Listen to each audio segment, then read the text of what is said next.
Hi and welcome back to The Books Are Everywhere.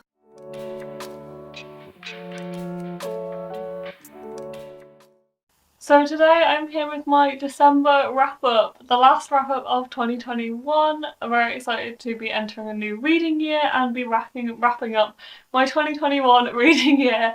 Now we are in for a big wrap-up because I read 18 books in December. I didn't really aim to read that many, I just kept adding books to my TBR or starting books, and it ended up being quite a lot. So I'm very proud of the amount that I managed to read in December. It was one of my bigger reading months of 2021, especially because I thought December would be a slow month because I work in retail and I was incredibly busy in December. But maybe I just needed the escapism. And also I did read more audiobooks because I was driving so much in December that I managed to read like 4 audiobooks maybe, or more than that. So yeah, I did read a lot of these. Well, I read some of these on audio. I also managed to read a lot in the last week of the year, so that definitely boosted my total up a bit. But anyway, I'm surrounded by books in no particular order. I'm just going to dig through them and find the books that I want to talk to you about in order of when I read them. I've just kind of dumped them all on my bed for this video. But anyway, let's talk about the books that I read in December. So the first book I read in December was The Sister Who Ate Her Brothers and Other Gruesome Tales by Jen Campbell and Adam de Souza. Adam de Souza illustrated this book, and I wanted to kick off the reading month with a short book and thought I would read this one. I read this on the morning of December 1st, just to kick off the reading month. I'm really glad I did that. I felt like I was getting ahead of myself. But this one was sent to me by the publisher, so thank you to Thames and Hudson for sending me this one. But yeah, this one was interesting. This is a middle grade collection of kind of horror fairy tales. They are kind of myths and fairy tales from all over the world. What I liked about this one is in the contents, it does, and at the start of every story actually, it tells you which country the fairy tale that you're reading came from, which I found really interesting. And this is also beautifully illustrated with some borders around the pages and some full page illustrations as well. But it is not creepy. Like, it is a little creepy. Some of the drawings are a little bit menacing, and I feel like you would have to be careful giving this one to children because some of it might creep them out a bit and some of the drawings might creep them out a bit as well. But yeah, this one was interesting, but I don't really remember a lot of the stories. Not a lot of them really stayed with me or really captured my attention at the time. The one that really did stick with me and I loved when I was reading it was The House That Was Filled with Ghosts, which was a Japanese fairy tale. And although this is a super interesting collection of stories and I really like the kind of morals behind this one was basically written as a more diverse look at fairy tales, with different kind of characters. I really like the idea behind this, but I don't feel like it was one that I necessarily enjoyed all that much reading. So I gave this one 3.5 out of 5 stars. And then I read Gods and Monsters. This one does have a cover on it, but this is the last book in the Serpent and Dove trilogy, and I read this one with Alex. I've already read the whole series with Alex and I really enjoyed this one. I gave it 4.5 out of 5 stars in the end, but honestly this series kind of blurs into one in my head. Serpent and Dove is definitely my favourite one and I ended up rating that 5 stars. I absolutely loved it, as I did the first time I read it, and this one was really good as well. I feel like the story did begin to pick up again in this one. Obviously I can't tell you a lot about what happens because it is the third book in the series, but essentially this entire series follows Lou and Reed in the first book, who are a witch and a witch hunter, and they end up being forced into marriage. It's kind of like a marriage of convenience, enemies to lovers story. And throughout all of these books they have a lot of found family aspects, they have a lot of action, there's some kind of like political stuff going on with the witches that comes to head in this book, and they were really fun to read, very full of action but also really emotional as well. There were some scenes in this one that made me really emotional. So yeah, there's a lot to love about this series, and I think this one was my second favourite. Blood and Honey was my least favourite and Serpent and Dove was my favourite, but I still gave this one 4.5 out of 5 stars. I then picked up You'll Be the Death of Me by Karen M. McManus, which is Karen M. McManus's newest release and was the last one I had to read of her kind of books so far, and I gave this one 4 out of 5 stars. I really enjoyed this one. I picked up The Cousins not so long ago as well and I really enjoyed that one. two. These are just solid thrillers. They're not anything that like blows my mind, but I just really enjoy reading them. They are super fast to read, super easy to read, and I just think that they're written really well. This woman can really smash out thrillers. Like, she is releasing, I think, another one early this year as well. I can't believe how many books she's releasing at the moment. But yeah, this one was just, again, a solid read from Cameron M. McManus. Not my favourite book by her, but probably not my least favourite either. I did really enjoy it. This one follows three friends who were friends kind of earlier on in their life when they were at elementary school, and they're now in high school, like later on in high school, and they end up missing school together, and they have this whole thing where they skipped school when they were very young and they're doing it again. So they skip school together, they go into the local city, which I think is Boston, if I'm remembering rightly. Might be completely wrong, but Boston is in my head for some reason. But yeah, they go into the local city and they basically end up coming across a body of one of their classmates, and the story kind of goes from there. Full of action, very fast paced, full of secrets and lies, and I did really enjoy it, so I gave it 4 out of 5 stars. I then picked up Stay Another Day by Juno Dawson, which I thought was a thriller, but is not a thriller at all. This is actually a kind of drama-filled family contemporary story, like family drama, and it is set at Christmas. It says 4 sleeps till Christmas, 3 siblings and 1 big secret on the cover, and yeah, this one was a lot of fun. I find Juno Dawson's books can be a little bit hit or miss for me, but this is probably my favourite book by her so far. I gave this one 4 out of 5 stars, and this one basically follows the point of view of 3 different siblings going home for Christmas. They're from quite a wealthy background and they're going back to their family home and taking kind of friends and partners with them, and there's a lot of drama that kicks off from there. This is a very, very fast-paced story. I read it very quickly. The chapters are very short as well, which doesn't hurt, and there is a lot to like about this book. It did also kind of discuss some really, really dark and deep topics. There's a lot of talk about eating disorders in here, and there is some mentions of OCD and self-harm, so if you are going into this one, please be aware there is some trigger warnings there as well. But I feel like they're all tackled very, very well, and I enjoyed reading it. Not necessarily about the difficult subjects, but I think they were tackled really well, and the book as a whole was really enjoyable to read. So yeah, I gave this one 4 out of 5 stars. And another one I rated 4 out of 5 stars was You Can Go Your Own Way by Eric Smith, and this is one I also read on audiobook. So I read most of Gods and Monsters on audio, and I also read this one on audio, and this one was sent to me by the publishers as well. So thank you to the publishers for this one, but basically this follows Adam and Whitney, I think he's called Adam, yeah, and their families own different establishments in this city that they live in. Adam's family own an arcade, a pinball arcade, and Whitney's family own this like esports cafe, and they're kind of rivals, but they were friends at school, so there's kind of like enemies, frenemies situation going on. And basically a situation throws them back together.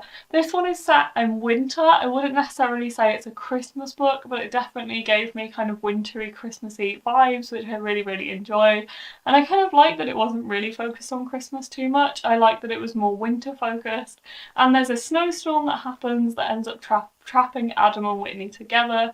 A little predictable in places, but there was so much to enjoy about this one, and it was just a really, really cozy, fun, comforting, heartwarming read, so I gave this one 4 out of 5 stars. So I then picked up Black Joy, which was a selection of essays by Black people about Black joy, and I really, really enjoyed this one as well. So this covers 28 different essays by 28 different people, and they are people from across different industries. We have singers, musicians, radio DJs, we have focuses on literature, on love, life, music. I've probably said music already, but yeah, there's just so many different focuses on this. There was a one about barbershop culture. I just absolutely love this book. I think this was really, really well done. I would say it's aimed at teenagers. I'm not sure if this one is marketed towards teenagers. I've heard it's middle grade.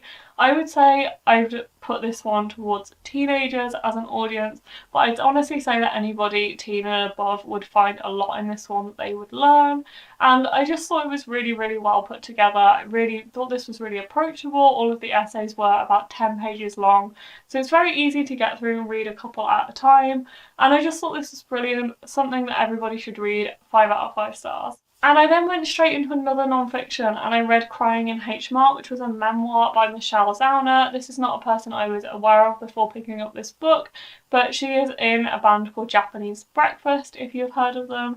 And this was super, super interesting, very, very sad. I'm very glad I picked this one up. This one and Black Joy were both sent to me by publishers. I'm sorry, I'm so bad at thanking people for them. But yeah, this one was sent to me by Picador. Black Joy was sent to me by Penguin, so thank you to the publishers for sending me these two. But yeah, I was sent this one at work, didn't have any books with me, and thought I would just pick it up and start reading it straight away. And although it was a very, very, very hard read, I'm glad I read it. It was really, really emotional, really heartbreaking. This one basically follows Michelle and her connection to her mother, who is going through treatment for cancer and sadly passes away. And it is incredibly sad, but it focuses very much on her relationship with her mother, with career and with food. And this one was just, although it was very sad and very emotional, it was very, very interesting to read. I felt it was incredibly well written, read almost like fiction in a way, but it was definitely a memoir very rooted in our real world and very real problems, and it was just heartbreaking, but I couldn't help but love it. Very beautifully written, very poetic and lyrical, and there is a lot of love in this book. And there is a quote on the back that said that all mothers and daughters will recognise themselves and each other in these pages. And there's another one that says, I think that all mothers and daughters should read it, and I think that is something I stand by and I agree with. I feel like as a daughter, obviously, I found a connection to this book as well, and I feel like if my mom was to read it, she would too. I feel like there is a lot about the relationship between a mother and a daughter that is kind of represented in these pages. But yeah, 1-2 going with caution, but I would still recommend. I gave this one a 4.5 out of 5 stars. And the next one I want to talk about is Mansfield Park by Jane Austen. This was one of the books I had left in my Wordsworth edition set that I wanted to read by the end of the year, and I managed to finish that set. And this one also finishes my reading of the 6 main Jane Austen works. And this one was my least favourite Jane Austen book, sadly. I was very much looking forward to reading this because I like the setting of the park itself. I love the settings in Jane Austen books, and I thought this one would be a really fascinating one to pick up. However, it just fell so flat for me. I read this on audio, and I think part of my problem was that the narrator's voice was very monotone and flat, and it did make it a little bit flatter as well. But yeah, this one just felt like nothing happened throughout the whole thing, and it is a very thick book. This one basically follows Fanny Price, who is brought up with her rich cousins at Mansfield Park. And it basically follows her from kind of like childhood through early adolescence, into her 20s, I think. At the start of this book, she's kind of like shipped off to live with her cousins. And then it just kind of follows the family from there. I think this is very up and down, as I find a lot of Jane Austen books. Some bits I'd find really interesting and other bits I would just completely lose interest by. And yeah, this one was just very, very flat. I felt like nothing much was happening. I ended up giving it 3 out of 5 stars because I still love Jane Austen's writing and wit and humour, and I still love the setting of Mansfield Park, but it just felt like it was missing a lot, so I gave it 3 out of 5 stars. And I then picked up So Many Beginnings by Bethany C. Morrow, and this is a Little Women remix, and this one was recommended to me by Alex. Not that she had read the book at the time, she recommended this to me before it had even come out, because she knows how much I like Little Women and thought this looked really, really interesting, and I decided to pre-order it straight away, and this was amazing. I again read this on audiobook. It's not a very long book, but it's basically a retelling of the Little Women story, but with black main characters, and it's set during the American Civil War. And this was fascinating. It discussed race on so many levels, and it did it really, really, really well in my opinion. I was a little hesitant going into this how it would be able to discuss race, but it was just brilliantly done. I absolutely loved it. I feel like this one is definitely for fans of Little Women, and I feel like going into this with a connection to the characters already from how they're portrayed in the original story is a must, and that's why I felt so connected to this book instantly, because the characters do feel so familiar. But yeah, this was just absolutely amazing. I loved it so much. I don't know what else to say. 5 out of 5 stars. So I then picked up A Secret of Birds and Bone by Kirill Millward-Hargrave, and I buddy read this one with Alex as well.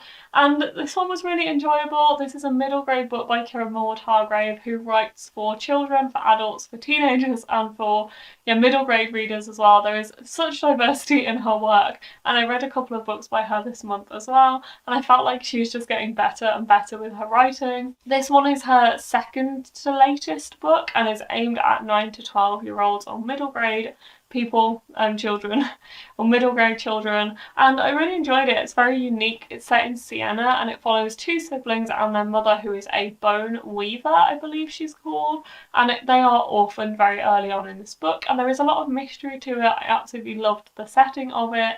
Absolutely beautifully written, really interesting to read about, felt very unique for a 9 to 12 book, has these kind of very cute illustrations as well that are just adornments to the pages more than anything, but I definitely feel like it helps make the book.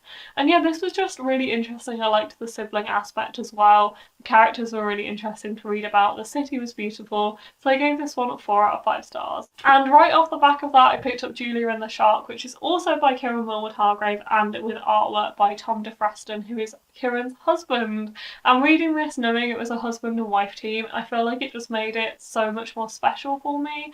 I honestly feel like this is the book that Kieran has been trying to tell. I feel like this is the story that's come straight from her heart. I don't know how else to describe it, but I just felt such a deep emotional connection to this book. I absolutely loved it. It made me cry. It is very sad. It is aimed at children and there is some very difficult topics, but I feel like they are handled so well.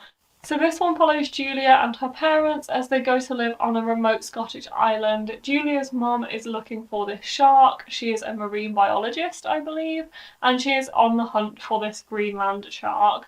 And they move to this remote island to take care of this lighthouse, and Julia ends up living there with them as well, obviously.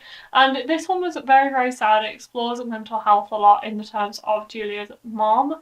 And there was just something about it that just felt so emotional. I know Kieran Millward-Hargrave has had some mental health issues herself, and gone through a lot, and I feel like that was really reflected within these pages.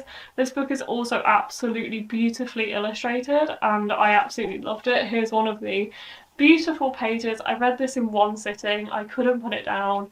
Once I got to like halfway, I just wanted to finish it. And it also has, so this is one of the pages that's very yellow. The kind of colour scheme is kind of yellow and greys.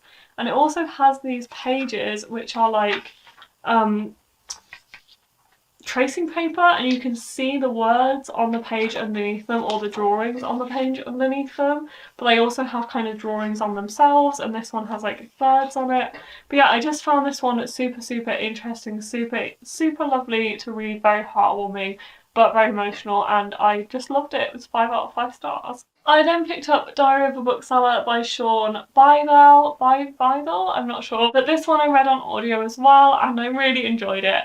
I would honestly recommend this to any bookseller out there, whether you're a chain bookseller or an independent, and anyone who's kind of like a fan of bookshops or reads a lot of books and kind of understands the industry a little bit.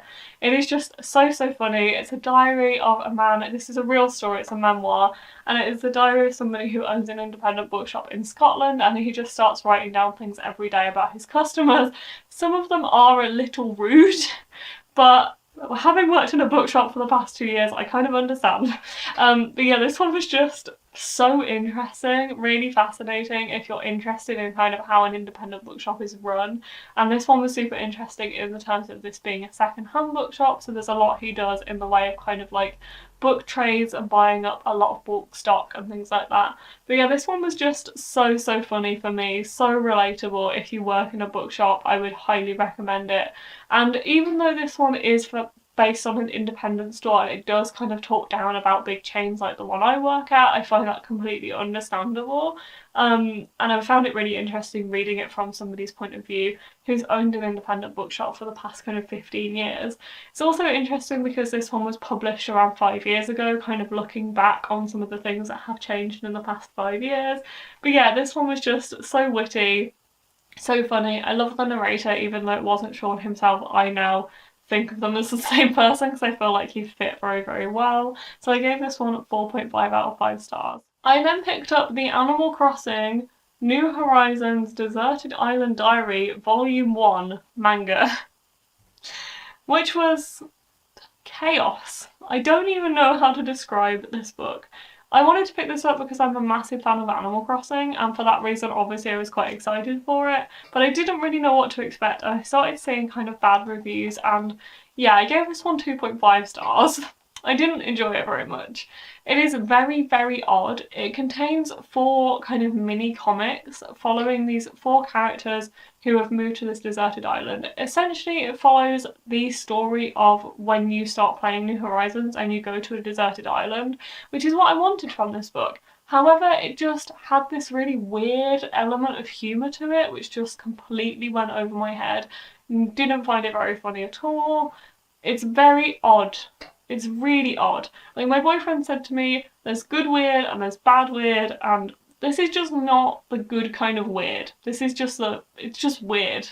And the second half of the book itself actually just includes character cards for different characters, and then includes some like tips and tricks for starting the game, and just makes me like think, I don't know who this is aimed for. I think this is probably aimed for people who are just starting to play the game for the first time, but there is also a lot in there in terms of like references for people who've been playing the game for a while, and it just feels like one half of the book is for one audience and the other half is for the other audience, and I don't really know where this was trying to go, but where it was going, I don't feel like it got there. It was disappointing. I gave it 2.5 stars.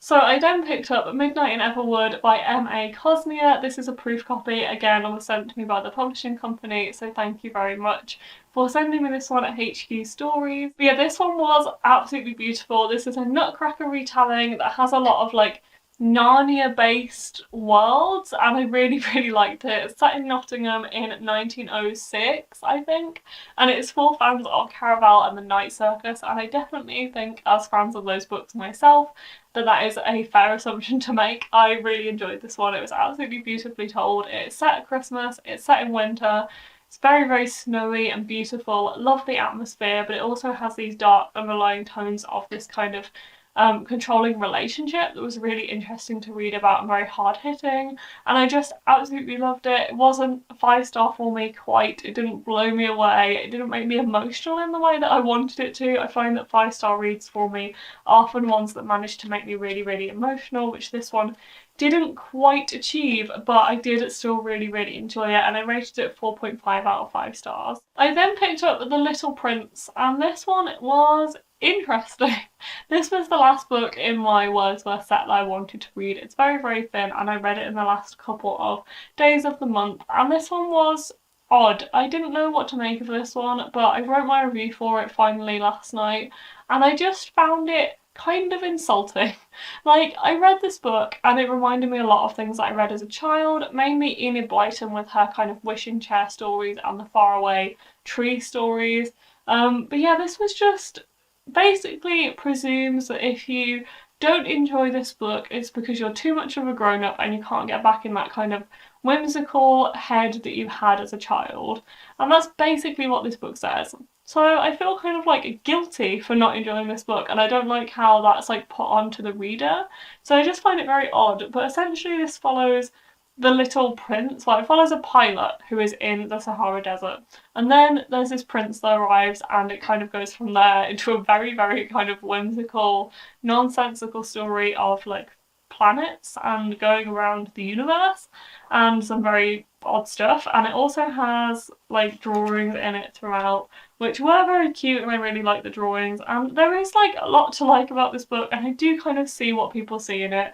I feel like there is kind of this idea that, you know, you want to get back to that kind of like innocence you had as a child, and that's probably why people like this so much. I felt like if I'd read this as a child, I would have really enjoyed it. For that reason, I did still give it 3 out of 5 stars, but it did kind of miss the mark for me. And then we kind of had a bit of a run of 3-star reads, because the next one I picked up was Frostheart by Jamie Littler, and I really, really wanted to enjoy this a lot more than I did. I have heard a lot of good things about this book, and I decided to pick it up when a friend was kind of getting rid of their copy, so I picked it up. And I don't know, there was just something about this book that, even though there was a lot of elements I enjoyed and I could pinpoint a lot of things I liked about it, I just didn't really take in the story, and I didn't really connect to the story at all. And I read this one very quickly, which might be a part of it, but I just didn't feel like I was taken in by it at all, really. This one follows Ash, who has this magical power, and he finds out he has this magical power when he can like sing, but it's a forbidden power in the land that he lives in. And then he ends up becoming friends with this Yeti, this grumpy Yeti, who I love and was probably one of the best parts of the story. And they go off on this kind of sleigh ship type thing called Frostheart, which is on this little illustration here. And there was a lot to love. There is a great crew, there's a great family aspect of this, but don't know, the story just completely went over my head for some reason. But I must say the illustrations in this are absolutely beautiful, and it is illustrated throughout, and I feel like that adds a lot to the story and there is a lot to love. I can definitely see why people like this book, but just for some reason for me at the time I read it, it just completely went over my head for some reason. So I don't know, I gave this one 3 out of 5 stars. So I then read, we're in the home stretch, this is the second to last book on this list, but I then read The Kill Order by James Dashner. This is the prequel to The Maze Runner. This is book 0.4 because the fever code is 0.5 and I won't be reading it. But anyway, this is, yeah, the prequel to The Maze Runner that came out before the fever code and is 0.4 in the timeline. And this follows 2 teenagers, and I think it's like 13 years before what happens in The Maze Runner. And they're in a world that has been destroyed by solar flares or some flares, and there's this disease that's kind of running rampage throughout the world, and they're basically trying to kind of escape from it while finding out what this disease is and whether they can get immunity. Obviously it's a little bit close to what's happening in the real world now, which was a bit hard to read about, but yeah, this one was a bit pointless. Don't know what to say about this one. It was just a bit like the entire story doesn't really matter in terms of the series as a whole, and I think there is some issues with that, and I've definitely seen other people's reviews say similar things. But as with all of these books, I can't help but enjoy them. There's just something super easy to read about them, super easy to pick up. I speed through them every time, and I just find the writing really interesting and easy to read. It's nothing out of this world at all. It's very, very dystopian, but it's nothing special. I feel like some of the plot points in this were even like the same or similar things that happened in the main series, and some of it was a little bit lazy. But I just can't help but like them. Like, they're just okay, but enjoyable. And I feel like that's basically my summary of the entire series. I won't be reading The Fever Code because I didn't own it. I was mainly reading this because I already owned it. But yeah, this one was another 3 out of 5 stars. Mediocre, but somewhat enjoyable. And the last book I picked up in 2021 was Olympus by Rachel Smith or Smythe. I'm not 100% sure how to pronounce her surname, but this one is a graphic novel and it basically follows on what the Greek gods do after dark, and it was super entertaining, super interesting, but also still tackles some difficult, hard-hitting subjects. I squeezed this one in before the new year because it is a graphic novel. It's very quick to read and it's absolutely beautiful inside. I cannot tell you how stunning these illustrations are, this artwork, and the colouring that is shown throughout this book is just absolutely beautiful. I also love that all of the characters have their own kind of colour to them. So Persephone is always in pink, which I just found a lot more approachable to read as somebody who doesn't really have a lot of backstory or knowledge about the Greek gods in general. And I do want to reread this one when the second volume comes out and really focus on the artwork a bit more, because I did speed through it. But it is absolutely stunning and I couldn't recommend it enough for the artwork and drawing. But yeah, this one was super interesting. It's been recommended to me by friends and it's a webtoon as well if you wanted to go and read it online. And I gave this one 4 out of 5 stars. So that is all of the 18 books I read in December. I thank you if you stuck with me throughout this video, because I know it has been a long one getting through all of those books. But I am super impressed with myself and how many books I managed to read in the month of December. So very chuffed about that. Thank you so much for joining me for this video. Let me know what you read in December, what your favourite book was. I don't know what my favourite book was actually. I think it was probably Julia and the Shark or So Many Beginnings. Both of those books were absolutely beautiful, but I did feel like I had quite a good reading month, although there was a dip of 3 stars at the end. I feel like I enjoyed a lot of the books that I read and had a pretty solid reading month, so I'm very happy about that. Bring on 2022 and the reading that it will bring. But yeah, thank you for watching this video and I will see you next time in another one. Bye.